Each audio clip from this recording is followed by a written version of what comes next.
बहुत आनंदित। आज आमर जिला सभापति अच्छा आमर जे प्रभारी श्रुति पट्टनायक जे कि निर्वाचन पूर्व आम सहित थिले।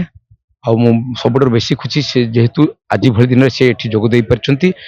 मोर आशा विश्वास जिते बड़े भुवन पंचायत समिति जड़े 27 जिला परिषद जड़े भुवन पंचायत समिति जी आज ये उपस्थित अच्छा। मोर विश्वास एवं जो डबल इंजिन सरकार ये लोकों सरकार जोटा आपण मो पूर्व श्रुति पट्टनायक कहते ये लोक मान सरकार ये निश्चिंत भाव में समस्त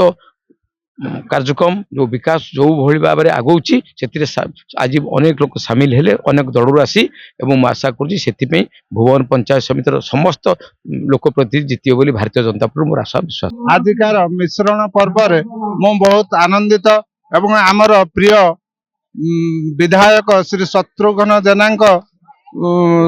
मिश्रण पर्व मु आज बीजेपी दल रे सामिल अच्छे एवं आगु को बीजेपी संगठन पाई मु सब बेले कार्यरत रही एति कही वक्तव्य लोकंकर आमे आम प्रचार टाइम रे आमे लोकन कहिथिलु जे आमे ओडिशा पंचायत रो उन्नति करबा तो उन्नति रे हमरो टिके प्रॉब्लम रहला जा फल रे एबे आमे भाबुचु लोकन को जा प्रतिश्रुति देइथिलु एबे पूर्ण भाव रे ताको दायित्व सहकार पूर्ण करि पारिबु एमएलए को सहयोग माध्यम।